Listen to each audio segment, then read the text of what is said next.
السلام علیکم پیارے دوستو، آج آپ ملاحظہ فرما رہے ہیں زور آزما کا سیکنڈ پارٹ۔ لڑکے کے دم نے استاد کو متاثر کیا تھا، مگر اس نے محسوس نہیں ہونے دیا۔ اس نے کپڑے فیضی کی طرف اچھالتے ہوئے کہا، 2 گھنٹے سے پہلے نہانا نہیں ہے اور ظہر تو نے میرے ساتھ ہی پڑھنی ہے۔ یہ کہہ کر وہ سائیکل پر یہ جا اور وہ جا۔ فیضی گھر آیا تو فوراً ہی اسے پتہ چل گیا کہ گھر میں مارکا ہو چکا ہے۔ اس کی ماں کا منہ سوجا ہوا تھا اور لسی اس کا باپ بلور رہا تھا۔ پہلے یہ کام اس کی ماں کرتی تھی۔ ماں فیضی کو دیکھ کر کمرے میں چلی گئی۔ واضح طور پر وہ اس سے بھی ناراض تھی۔ فیضی باپ کے پاس چلا گیا۔ غلام رسول ڈوری چلاتے ہوئے مدھم آواز میں بولا، اپنی ماں کو تو ہی منا سکتا ہے، وہ تیری شادی کرنا چاہتی ہے اور میں نے کہا ہے ابھی دیر کر، اس بات پر بھڑک اٹھی ہے اور یہ سب میری کارستانی سمجھ رہی ہے۔ فیضی نے اس بات میں سر ہلایا اور پھر کمرے میں گھس گیا۔ تھوڑی دیر میں وہ ماں کو رام کرنے میں کامیاب ہو گیا تھا۔ تھوڑی دیر میں سروندر تانگا لے کر آ گیا۔ مٹی میں لت پت فیضی کو آرام سے بیٹھ کر مکھن کے پیڑے نگل کر اوپر سے لسی پیتا دیکھ کر وہ حیران ہوا۔ یار کمال ہے، تو ابھی تیار نہیں ہوا۔ فیضی کو اچانک یاد آیا کہ انہوں نے تو آج روپالی جانا تھا۔ اس نے چور نظروں سے باپ کی طرف دیکھا۔ غلام رسول نے دھیرے سے کہا، چھٹی تو کبھی استاد خدا بخش نے تیرے باپ کو نہیں دی۔ فیضی نے کھڑے ہوتے ہوئے سروندر سے کہا، وہ تو محض بات کی تھی یار، جانے کا کوئی پکا پروگرام تو نہیں بنایا تھا۔ آ گیا ہے تو بیٹھ لسی پی۔ اس دوران فیضی کی ماں بھی باہر نکل آئی اور سروندر کی بلائیں لے کر اس کے گھر والوں کی خیر خیریت دریافت کرنے لگی۔ تھوڑی دیر میں سروندر لسی وغیرہ پی کر رخصت ہونے لگا تو فیضی کے کان کے پاس غرایا، تجھے رات میں دیکھوں گا۔ برکتے سے غلام رسول کو بڑی سنسنی خیز خبریں ملیں۔ اسے لگ رہا تھا کہ منزل کا تعین ہو گیا ہے۔ برکتے کے بقول نئی دلہن ہرمیت کور خوش نہیں تھی۔ برکتے نے اسے چھپ چھپ کر روتے ہوئے بھی دیکھا تھا اور اس کا شوہر بھی گمسم سا نظر آتا تھا۔ برکتے کا خیال تھا کہ دونوں کے درمیان انبن چل رہی ہے۔ اس نے مزید خیال آرائی کرتے ہوئے کہا تھا کہ اس کے خیال میں نئی دلہن کی شادی اس کی مرضی کے خلاف ہوئی ہے۔ وہ خاصی خوبصورت تھی، جبکہ اس کا شوہر عام سی شکل و صورت کا تھا۔ جاتے جاتے برکتے نے بڑے وثوق سے کہا تھا، ہیر جیسی سونی کڑیوں کا پیچھے کوئی نہ کوئی چکر ضرور ہوتا ہے۔ برکتے تو اپنا ہی نام لے کر رخصت ہو گئی، مگر غلام رسول کو گہری سوچ میں غرق کر گئی تھی۔ فیضی کے ہرمیت کے بارے میں شکوک و شبہات مزید مضبوط ہو گئے تھے۔ غلام رسول نے ایک فیصلے پر پہنچنے میں دیر نہیں لگائی۔ اس نے برکتے سے ایک اور ملاقات کی اور اسے اپنے ساتھ چلنے پر رضامند کر لیا۔ برکتے 50 سے اوپر کی مضبوط کاٹھی کی عورت تھی۔ برکتے نے بہانہ بنا کر لمبردار کے گھر سے چند دن کی چھٹی لی اور بھاری نام کے لالچ میں غلام رسول کے ہمراہ ہو لی۔ گاؤں سے دونوں علیحدہ علیحدہ روانہ ہوئے تھے۔ ان کی منزل کرنال کا ایک قصبہ تھا جو ہرنولی کے نواح میں تھا۔ فاصلہ اچھا خاصا تھا۔ ہرمیت کا تعلق اسی دور دراز کے قصبے کرنال سے تھا۔ دوسری طرف استاد خدا بخش نے فیضی کو مشقت کی بھٹی میں جونک دیا تھا۔ فیضی قصہ تو ویسے ہی باقاعدگی سے کرتا تھا، اس لیے اسے زیادہ مشکل پیش نہیں آ رہی تھی۔ سلطان والے ٹیلے کی جان توڑ مشقت کے بعد ظہر کی نماز تک آرام کا وقفہ ہوتا تھا۔ اس کے بعد فیضی کو پورے کپڑوں میں خدا بخش گاؤں کی باولی پر لے جاتا تھا۔ یہاں سے گاؤں کی خواتین پانی بھرتی تھیں۔ باولی خاصی قدیم اور گہری تھی۔ اس کی گہرائی میں جھل ملاتا پانی پاتال میں اترتا محسوس ہوتا تھا۔ خدا بخش نے یہاں فیضی کی قمیض اتروا کر اسے باولی سے ڈول کھینچنے کا حکم دیا تھا۔ خواتین آرام سے خوش گپیوں میں مصروف رہتیں اور فیضی ڈول کھینچ کھینچ کر ان کے برتنوں میں پانی انڈیلتا رہتا۔ خدا بخش کی نگاہیں فیضی کے بازوؤں کے پٹھوں پر ہوتی تھیں۔ فیضی کے بازو شل ہو جاتے، مگر استاد کی طرف سے رکنے کا حکم نہیں آتا تھا۔ جیسے ہی فیضی کو محسوس ہوتا رسی لپٹنے والی چرخی پر اس کے ہاتھوں کی گرفت ختم ہونے والی ہے، جہاں دیدہ استاد کی نگاہیں بھانپ جاتی اور اسے رکنے کا حکم آ جاتا۔ فیضی کی عجیب قسم کی تیاری کے سبب گاؤں والوں میں چہم گوئیاں شروع ہو گئی تھیں۔ ایک نیا موضوع گاؤں والوں کے ہاتھ آ گیا تھا۔ خواتین خوش تھیں۔ ڈول کھینچنے کی مشقت سے ان کی جان چھوٹی ہوئی تھی۔ گاؤں کے بڑے بوڑھوں سمیت یار دوستوں نے، جن میں سروندر پیش تھا، فیضی سے اس انوکھی تیاری کے بارے میں استفسار کیا تو اس نے یہ کہہ کر انہیں مطمئن کر دیا کہ محکمہ پولیس کی جانب سے اسے کبڈی کے علاوہ رسہ کشی کے مقابلوں میں حصہ لینا تھا۔ ماں کو بھی فیضی نے یہی کہانی سنا کر رام کیا تھا۔ مشقت کے ساتھ ساتھ فیضی کی خوراک کا بھی خصوصی خیال رکھا جا رہا تھا۔ تیسرے دن فیضی سلطان والے ٹیلے پر پہنچا تو خدا بخش لاری کے ایک پرانے ٹائر کے ساتھ مصروف تھا۔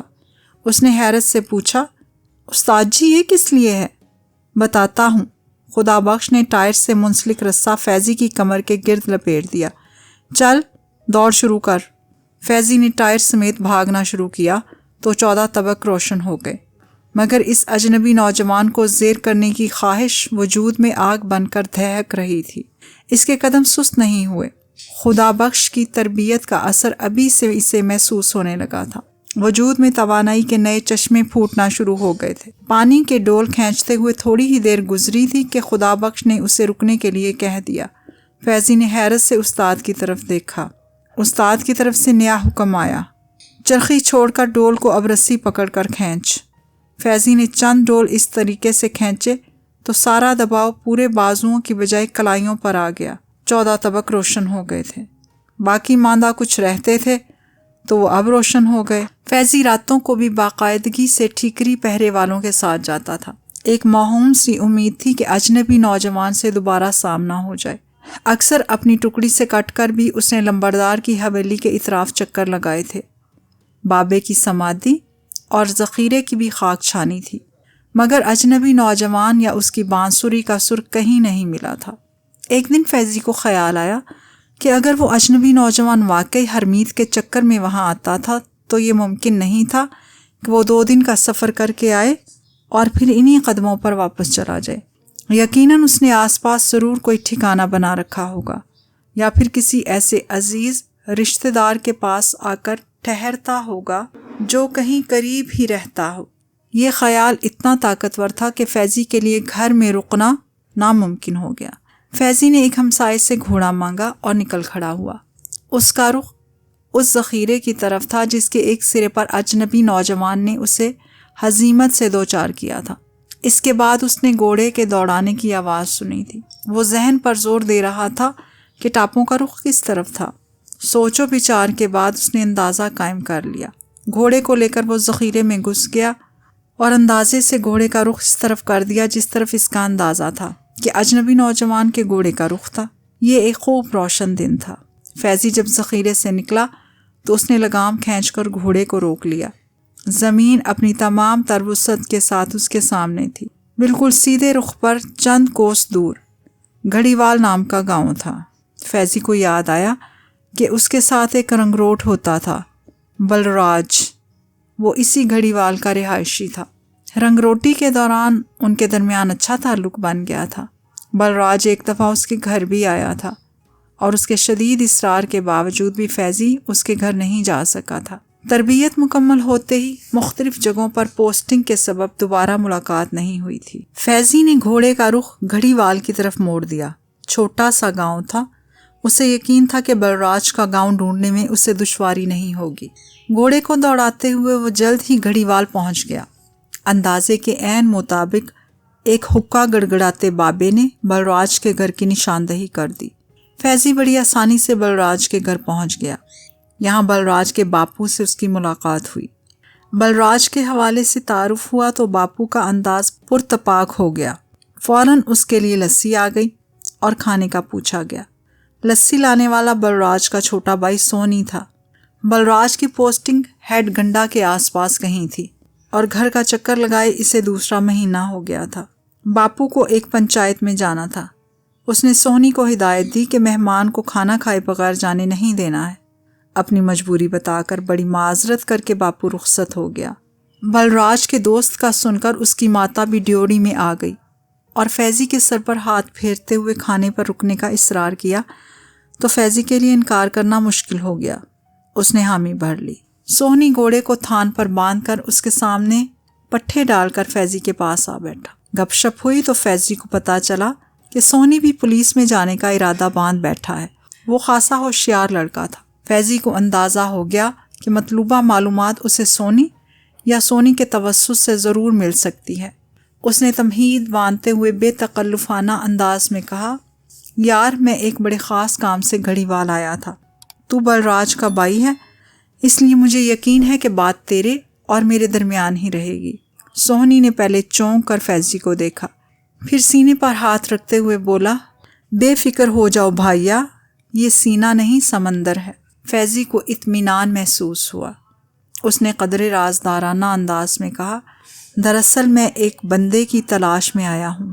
بلراج نہیں ہے تو اس بندے کی تلاش میں تو میری مدد کر. سونی کے چہرے پر اصرار امنڈ آیا. وہ فیضی کے قریب سی رکھتے ہوئے بولا، میں جند جان سے حاضر ہوں. بندہ گھڑی وال کا ہے؟ فیضی نے کہا، پکا پتہ نہیں ہے، قیاس ہے کہ باہر سے آیا ہے. سونی نے جوش سے ران پر ہاتھ مارا، پھر تو کوئی مسئلہ ہی نہیں ہے بھائیا. جیسے تمہارے آنے کا اب تک پورے پنڈ کو پتہ چل گیا ہوگا، ایسے ہی مطلوبہ بندے کا بھی سب کو پتہ ہوگا. ویسے اس وقت پنڈ میں باہر کا کوئی مہمان وغیرہ موجود نہیں ہے، سونی نے پورے وثوق سے کہا. فیضی نے ہوا میں تیر چھوڑا، اب کی بات نہیں کر رہا. اس نے چند تاریخیں بتاتے ہوئے کہا، ان تاریخوں میں وہ بندہ گڑھی وال میں دیکھا گیا ہے. اچا لمبا سکھ جوان ہے، گلے میں سونے کا کنٹھا پہنتا ہے اور اس کے پاس گھوڑا یا گھوڑی بھی ہے. واضح رہے کہ اس زمانے میں گھوڑا گھوڑی خال خال ہی کسی کے پاس ہوتے تھے. فوراً ہی سونی کی آنکھوں میں چمک لہرائی. وہ جوش سے بری آواز میں بولا، آہو جی، بالکل صحیح کہہ رہے ہو. بڑے ٹیکے والا سکھ رہا تھا، پاجامے کے اوپر کرتا ڈالتا تھا. اس زمانے میں تہبند کا رواج تھا، پاجامہ پہننے والے لوگ بہت کم ہوتے تھے. گلے میں کنٹھا بڑا سجتا تھا اس سے. مہمان تھا، وشوناتھ کے گھر آیا تھا. فیضی نے بمشکل دھڑکنیں سنبھالی. یہ وشوناتھ کون ہے؟ گڑھی وال کے ماتھے پر کلنک ہے. رساگیری، چوری ڈاکہ اس کے پورے پریوار کے بانڈے ہیں. ساتھ ہی اس نے آنکھ دبا کر پوچھا، ویسے اس سکھرے کا رولا کیا ہے؟ ایک کڑی کا رولا ہے، فیضی نے کہا. سونی نے فوراً اس بات میں سر ہلایا. اس کمبخت کے ساتھ کڑی والا رولا تو ضرور ہونا ہے. اس کے لہجے میں حسرت آمیز رشک در آیا. سنا ہے کہ وشوناتھ کی بہن بھی اس کے پیچھے پاگل ہوئی پڑی ہے. فیضی نے ہنستے ہوئے کہا، تو بھی کم سونا نہیں ہے، کوشش کر تو تیرا بھی چکر چل سکتا ہے. سونی کا چہرہ سرخ ہو گیا. ساتھ ہی اس نے تسلیم بھی کر لیا کہ اس کا کہیں چکر چل رہا ہے. لمحوں میں ہی ان کے درمیان بے تکلفی سوا ہو گئی. فیضی نے بات آگے بڑھائی، کسی طرح اس کنٹھے والے کا پتہ تو کر، کہاں سے آیا تھا، کہاں گیا، نام وغیرہ سب. سونی نے فوراً حامی بھرتے ہوئے بتایا کہ اس کی جو وہ ہے، اس کا وشوناتھ کی بہن سے یارانہ ہے. مطلوبہ معلومات بڑی آسانی سے حاصل ہو جائے گی. فیضی نے اس کی پیٹھ تھپکی. تو پھر کل آ جا، دونوں بھائی بیٹھ کر ککڑ کی دعوت اڑائیں گے. سونی نے حامی بھر لی. فیضی کھانے کے بعد رخصت ہوا تو بڑا مطمئن تھا. ساتھ ہی اسے بڑی جلدی بھی تھی. یقیناً استاد خدا بخش اس کی راہ تک رہا ہوگا. اگلے دن سونی تمتماتے چہرے کے ساتھ آدھم کا، اپنے ساتھ وہ معلومات کا پورا خزانہ لایا تھا. فیضی نے اس کی خوب آؤ بھگت کی. سونی سے حاصل ہونے والی معلومات کے مطابق اس نوجوان کا نام فتح سنگھ رندھاوا تھا. فیضی نے زیر لب نام دہرایا، فتح سنگھ رندھاوا. سونی کے کہنے کے مطابق فتح سنگھ اور وشوناتھ کی دوستی جیل میں ہوئی تھی. قتل کے ایک کیس میں فتح سنگھ 9 ماہ سے زائد عرصہ جیل میں گزار کر باعزت بری ہو گیا تھا. اس کا تعلق ہرنولی کے معروف زمیندار گھرانے سے تھا. یہ معلوم نہیں ہو سکا تھا کہ وہ کس چکر میں گڑھی وال آیا تھا. بظاہر مقصد وشوناتھ سے ملاقات ہی تھی. سونی نے یہ راز بھی کھولا تھا کہ وشوناتھ کی بہن نے رو رو کر اس سے محبت کی بھیک مانگی تھی، مگر اس نے اسے ٹھکرا دیا تھا. فیضی کو اس معاملے میں دلچسپی نہیں تھی. وہ تو یہ سوچ رہا تھا کہ ہرنولی اور کرنال آس پاس ہی تھے اور ہرمیت کا تعلق کرنال سے تھا. اسے پختہ یقین ہو گیا کہ ہرمیت کے چکر میں ہی فتح سنگھ اس طرف آیا تھا اور انجانے میں فیضی سے الجھ بیٹھا تھا. فیضی اور غلام رسول کے درمیان رابطے کا کوئی ذریعہ نہیں تھا. وہ یہ معلومات باپ تک پہنچانے کے لیے بے چین ہو گیا تھا. دوسری طرف غلام رسول کو بھی زیادہ تردد نہیں کرنا پڑا تھا. برکتے کے سبب بہت سی باتیں بڑے آرام سے پتہ چل گئی تھیں. ہرمیت کور اور فتح سنگھ کے عشق کے قصوں سے بہت سے لوگ واقف تھے. دونوں ہی ایک دوسرے کو جنون کی حد تک چاہتے تھے، مگر درمیان میں رکاوٹیں بھی بہت تھیں. دونوں خاندانوں میں زمین کے ایک ٹکڑے کا جھگڑا برسوں سے چل رہا تھا. کئی دفعہ سر پھٹولی بھی ہوئی تھی۔ ایسے ہی ایک جھگڑے کے دوران حرمیت کا چچا زاد بھائی سر پر لاٹھی لگنے سے ہلاک ہو گیا تھا۔ خاندان کے چند دیگر افراد کے ساتھ فتح سنگھ پر بھی 302 کا پرچہ ہوا تھا۔ وہ اس جھگڑے میں پیش تھا۔ چند افراد کو مختلف سزائیں ہوئی تھیں۔ خوش قسمتی سے اپنے بوڑھے تائی سمیت فتح سنگھ بری ہو گیا تھا۔ حرمیت کے گھر والوں نے موقع غنیمت جانا تھا۔ ڈرا دھمکا کر یا باپ بھائی کی پگ کا واسطہ دے کر انہوں نے کسی نہ کسی طرح حرمیت کو شادی کے لیے رضامند کر لیا اور اس کا ڈولہ دور دراز کے اچے پنڈ کے لمبرداروں کے گھر آ اترا تھا، مگر حرمیت کے ماضی نے اس کا پیچھا نہیں چھوڑا تھا۔ یہ ماضی بانسری پر ہجر و فراق کی دل سوز دھنیں بجاتا اس کے سسرال کی اونچی دیواروں والی حویلی کے نیچے آ دھمکا تھا۔ غلام رسول اور برکتیں نے فوراً واپسی کی راہ لی تھی۔ غلام رسول چند اور باتوں سے بھی آگاہ ہو گیا تھا۔ فتح سنگھ اپنے علاقے کا نامور نوجوان تھا۔ الڑ مٹیاروں کے دل اس کے کنٹھے کی حرکت کے ساتھ ساتھ ڈول جاتے تھے۔ بانسری کے سر بکھیرتا تھا تو راہ چلتوں کے قدم تھم جاتے تھے۔ اکھاڑے کا بھی مرد میدان تھا۔ ہرنولی کے سالانہ میلے میں اکھاڑے میں بپلیاں مارتے ہوئے جواں مردوں کو مقابلے کے لیے للکارتا تھا، اور سنا تھا کہ یک کے بعد دیگرے پچھلے سال اس نے چیلنج قبول کرنے والے 3 جوانوں کو باری باری شکست دی تھی۔ اپنے علاقے میں وہ خاصا مقبول تھا۔ کوئی اسے بجلی سنگھ کہتا تھا تو کوئی پیار سے رانجھا بولتا تھا۔ غلام رسول نے دور سے اس شہزور کی ایک جھلک بھی دیکھی تھی جس نے اس کے بیٹے کو چت کر کے اس کے سینے میں شگاف ڈال دیا تھا۔ غلام رسول نے اپنی نظریں ہرنولی کے سالانہ میلے پر ٹکا دی تھی۔ میلے میں ابھی کافی دن باقی تھے۔ فیضی کے اندر کھلبلی سی مچی ہوئی تھی۔ وہ چاہ رہا تھا کہ کسی طرح یہ جان سکے کہ حرمیت اور فتح سنگھ کی ملاقات ہوئی تھی۔ بانسری کے سروں میں کیا اتنی طاقت تھی کہ حرمیت حویلی کی اونچی دیواریں پھلانگ کر اپنے سابق محبوب کے پاس پہنچ جائے۔ ایک موہوم سی امید تھی کہ شاید اس مشرقی لڑکی کے خیالات میں شادی کے بعد تبدیلی آ گئی ہو اور اس نے محبوب کی پکار پر لبیک نہ کہا ہو۔ بہرحال فیضی کے دل میں اس حوالے سے حرمیت سے بات کرنے کی خواہش ضرور پیدا ہو گئی تھی۔ اگر حرمیت کے خیالات میں تبدیلی آ چکی تھی تو پھر یہ گاؤں کی عزت کا معاملہ تھا، اور حرمیت تو ویسے بھی اس کی بھابھی جیسی ہی تھی۔ اس صورتحال میں فتح سنگھ کے بڑھتے قدموں کو روکنا بے حد ضروری تھا۔ اسی ادیڑ بن میں وہ حویلی جا دھمکا اور اتفاق سے اسے حرمیت سے تنہائی میں بات کرنے کا موقع بھی میسر آ گیا۔ حالات سازگار ہوتے ہی وہ دوبارہ بھی آ سکتا تھا۔ وشوناتھ جیسا مقامی میزبان بھی اسے میسر تھا۔ فیضی حویلی پہنچا تو وہاں ہڑبونگ مچی ہوئی تھی۔ سروندر کا باپ اور ایک بھائی دیوانی مقدمے کی پیشی کے سلسلے میں ضلعی عدالت گئے ہوئے تھے۔ اس دوران سروندر کی ماں کے سینے میں شدید درد اٹھا تھا۔ سروندر اور منجھلا بائی ماں کو تانگے میں ڈالے کھڑے تھے۔ بھابو ماں اپنی ساس کو سنبھالنے کی کوشش کر رہی تھی جو اگلی سیٹ پر دراز تھی۔ دیکھتے ہی دیکھتے تانگا روانہ ہو گیا۔ قریب کے گاؤں میں ایک حاذق حکیم تھا۔ ماں کو اس کے علاج پر بڑا یقین تھا اور علاج چل بھی رہا تھا۔ وہ ادھر ہی جا رہے تھے۔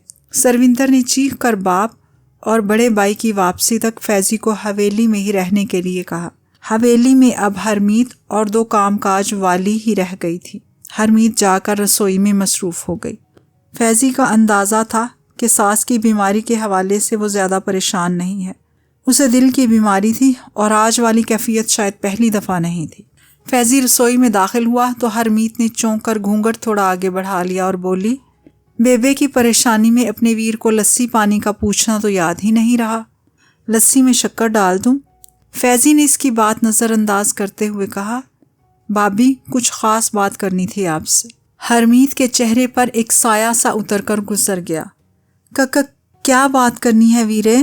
اس نے سنبھالا لینے کی کوشش کی۔ فیضی نے ٹھوس انداز میں کہا، فتح سنگھ والا کیا معاملہ ہے؟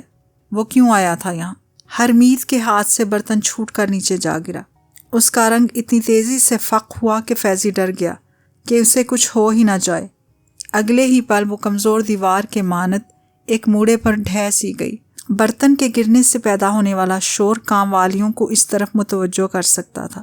فیضی سنگن لینے کی غرض سے رسوئی سے باہر نکل گیا، مگر خبر گزری دونوں عورتیں وسیع دالان میں سرخ مرچوں کے انبار کو سنبھالنے میں لگی تھیں۔ فیضی واپس رسوئی میں آیا تو وہ آنکھیں پھاڑے فیضی کو دیکھے جا رہی تھی، لمحوں میں ہی اس کے ہونٹوں پر پپڑیاں جم گئی تھیں۔ فیضی نے جلدی سے پانی کا گلاس بھر کر اس کے ہونٹوں سے لگاتے ہوئے حوصلہ دینے کے انداز میں کہا، بھابھی، میرا مقصد آپ کو پریشان کرنا نہیں ہے اور نہ ہی میری نیت میں کچھ برا ہے۔ میں چھوٹا بھائی ہوں آپ کا۔ ان الفاظ نے اثر دکھایا۔ ہرمیت نے کپ کپاتے ہاتھوں سے گلاس تھام لیا اور پانی پینے لگی۔ ساتھ ہی اس کی آنکھوں سے اشک جاری ہو گئے تھے۔ پانی کا گلاس ایک طرف رکھتے ہوئے وہ دونوں ہاتھوں میں منہ چھپا کر رونے لگی۔ اس کا سینہ دلدوز ہچکیوں سے لرزنے لگا تھا، ساتھ ہی وہ آواز دبانے کی بھی کوشش کر رہی تھی۔ فیضی اس کے سامنے گھٹنوں کے بل بیٹھ گیا۔ آپ کا اور فتح سنگھ کا معاملہ اتفاق سے ہی میرے علم میں آ گیا ہے۔ یہ میرا بھی گھر ہے، وہ اس گھر تک آ پہنچا ہے۔ اگر آپ کی اس میں مرضی شامل ہے تو میں خاموشی سے پیچھے ہٹ جاتا ہوں۔ میری زبان ہمیشہ خاموش رہے گی۔ اگر فتح سنگھ کی آمد آپ کے لیے اندیشے لائی ہے، آپ کو اس کی آمد پسند نہیں ہے، تو آپ کے ویر کے بازوؤں میں اتنی طاقت ضرور ہے کہ آپ پر کوئی آنچ آئے بغیر اسے روک سکے۔ یہ کہہ کر وہ اپنے الفاظ کا رد عمل دیکھنے لگا۔ یہ محض الفاظ نہیں تھے، ان کے پیچھے عمل کی زبردست طاقت کا جذبہ موجزن تھا۔ تو پھر ہرمیت پر کیسے نہ اثر ہوتا؟ اس کی ہچکیاں دھیرے دھیرے دم توڑنے لگیں۔ تھوڑی دیر میں اس نے ہتھیلیوں سے آنکھیں مسل ڈالیں۔ اس کے ملی چہرے پر گداز اتر آیا اور ناک کی نوک سرخ ہو گئی تھی۔ اس نے دھیرے سے نفی میں سر ہلایا اور مایوس انداز میں بولی، ویرے، تو اسے نہیں جانتا کہ وہ کیا بلا ہے۔ فیضی نے بولنے کا ارادہ ترک کر دیا اور خاموشی سے اسے سننے لگا۔ جو طوفان دروازے پر دستک دے رہا ہے وہ مجھے برباد کر کے ہی رہے گا۔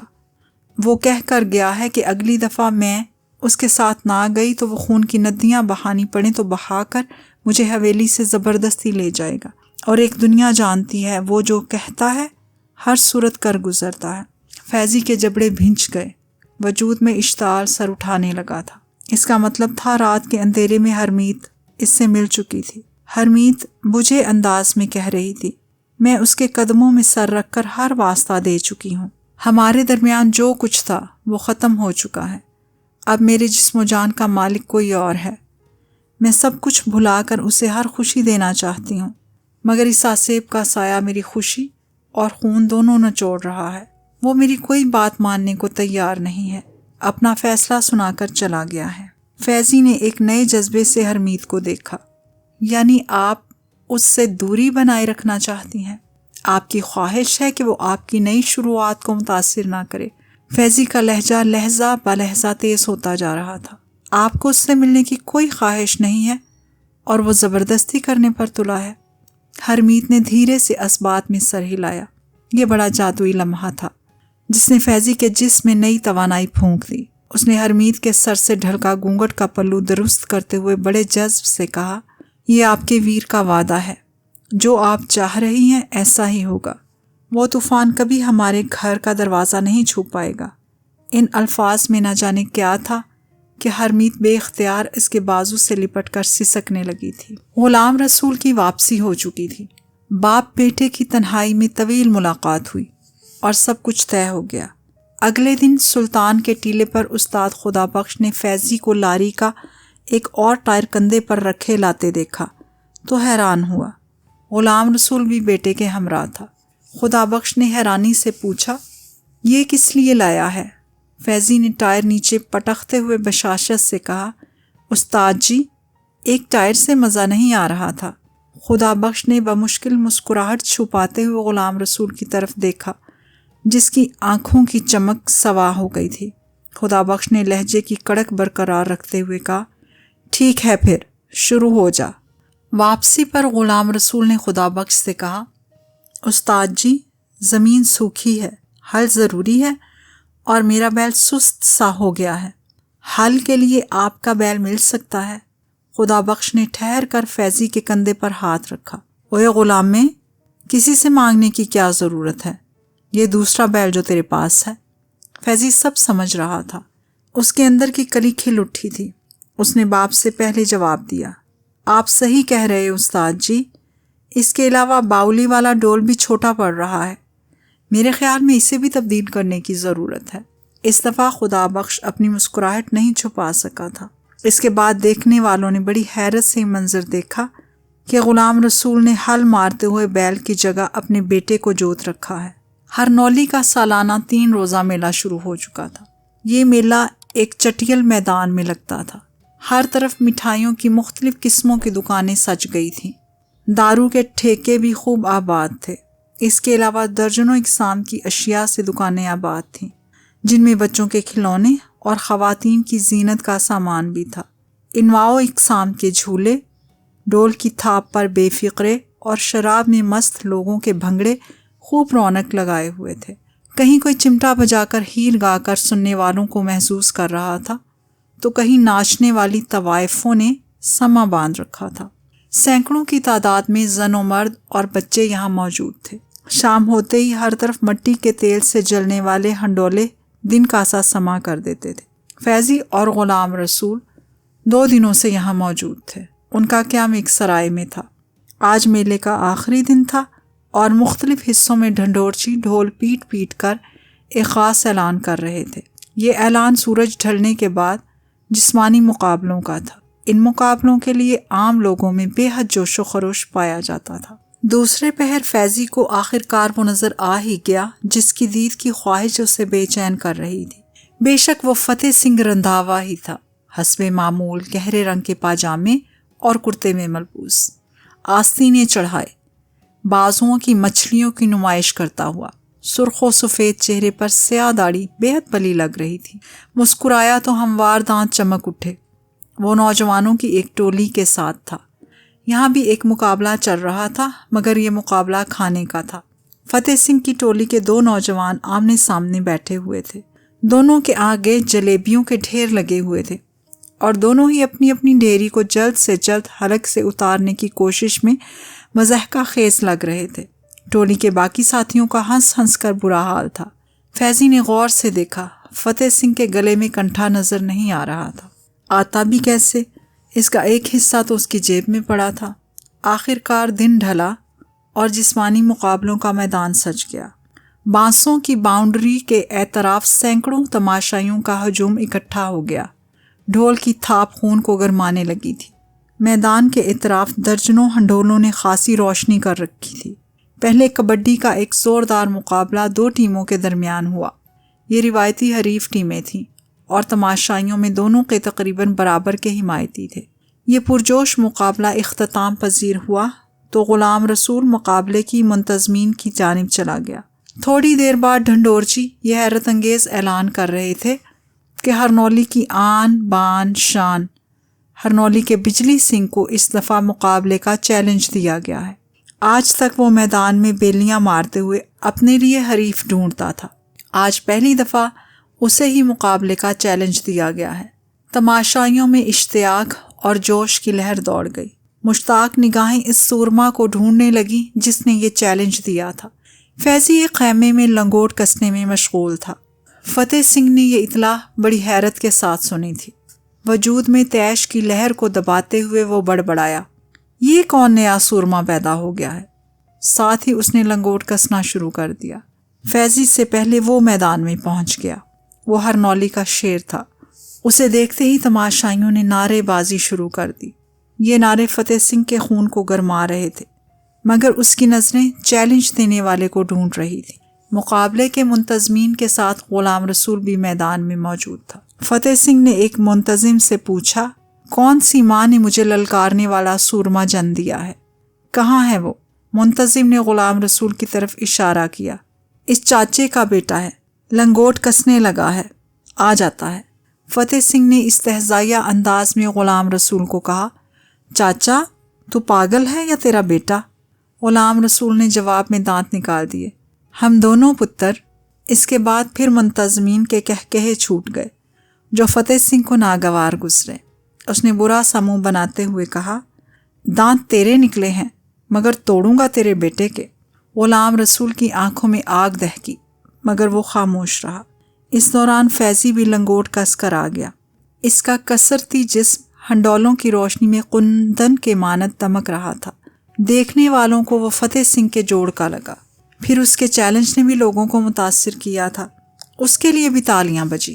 فتح سنگھ کی نظریں حریف پر جم گئی۔ صورت اجنبی ہونے کے باوجود کچھ جانی پہچانی سی لگ رہی تھی۔ حریف کے چہرے پر پراسرار سی مسکراہٹ اسے جھنجھلاہٹ میں مبتلا کر رہی تھی۔ منتظمین دونوں کو مقابلے کی شرائط بتا کر پیچھے ہٹ گئے۔ صرف ایک منصف درمیان میں رہ گیا۔ یہ مقابلہ دیسی کشتی کا تھا، جس میں حریف کی پوری کمر زمین کے ساتھ لگانے والا فاتح ٹھہرتا۔ مقابلہ شروع ہو کر کسی ایک کی شکست پر اختتام پذیر ہونا تھا۔ درمیان میں کوئی وقفہ نہیں تھا، البتہ کسی بھی وقت اپنی شکست تسلیم کر کے مقابلے سے دستبردار ہوا جا سکتا تھا۔ دونوں آمنے سامنے آئے تو فتح سنگھ نے اپنی کیفیت پر قابو پاتے ہوئے پوچھا، جوان کہاں سے آیا ہے؟ ہرنولی کا تو نہیں لگتا۔ تیرا اندازہ درست ہے، تیری خاطر کافی دور سے آیا ہوں۔ میری خاطر؟ فتح سنگھ کی پیشانی پر بل پڑ گیا۔ فیضی نے اسبات میں سر ہلاتے ہوئے اپنی بند ہتھیلی اس کے سامنے کر کے کھول دی۔ ہتھیلی پر کنٹھے کا طلائی ٹکڑا جگمگا رہا تھا۔ تیری امانت واپس کرنی تھی اور اپنا قرض چکانا تھا۔ فتح سنگھ کا وجود سنسنا اٹھا۔ حریف کی جرأت اسے پسند آئی تھی۔ وہ بولا، یہ جان کر خوشی ہوئی کہ تو اس رات کی مار کا زخم سینے پر لیے آخرکار مجھ تک پہنچ ہی گیا، مگر اس رات کو شاید بھول گیا ہے۔ آخری فقرہ اس نے معنی خیز انداز میں کہا تھا۔ اسی رات کو تو نہیں بھولا۔ اس موقع پر منصف نے مداخلت کی، تم دونوں پہلے سے ایک دوسرے سے واقف ہو۔ فتح سنگھ نے طنز سے کہا، ہاں ایک رات کی واقفیت ہے۔ کنٹھے کا ٹکڑا منصف کی نگاہوں میں آ گیا تھا، مگر تماشائیوں کے شور کے سبب ان کے درمیان ہونے والی گفتگو اس نے نہیں سنی تھی۔ کنٹھے کا ٹکڑا منصف نے اپنی تحویل میں لے کر پوچھا، تم دونوں مقابلے کے لیے تیار ہو؟ دونوں نے رضامندی دی تو منصف نے ہاتھ اٹھا کر گرایا اور ہنڈولوں کی روشنی اور تماشائیوں کے شور میں ایک تاریک رات میں وقوع پذیر ہونے والی کہانی کا اختتامی مرحلہ شروع ہو گیا۔ فتح سنگھ چونکہ پہلے بھی ایک دفعہ فیضی کو واضح شکست دے چکا تھا، اس لیے اس کا اعتماد بڑھا ہوا تھا۔ مختلف داؤ پیچ آزماتے ہوئے فیضی کا ہاتھ اس کی گدی پر آ گیا۔ فیضی نے جھٹکا دیا تو فتح سنگھ کئی قدموں سے لڑکھڑا گیا۔ اس ادا کو تماشائیوں کی خوب داد ملی۔ منتظمین کے شامیانے تلے بیٹھے غلام رسول کا خون بھی سیروں بڑھ گیا۔ فتح سنگھ فوراً ہی سنبھل گیا۔ اس کے اعتماد کا گراف اچھا خاصا نیچے آ چکا تھا۔ اسے اندازہ ہو گیا کہ حریف بھرپور تیاری کے ساتھ آیا ہے۔ دونوں گتھم گتھا ہوئے تو فتح سنگھ کو عقب سے اس کی کمر پکڑنے کا موقع مل گیا۔ اپنی جناتی طاقت کے بل بوتے پر وہ فیضی کو گھٹنوں کے بل جھکانے میں کامیاب ہو گیا۔ یہاں سے وہ فیضی کے قدم اکھیڑ کر اسے چت کرنے کی فکر میں تھا۔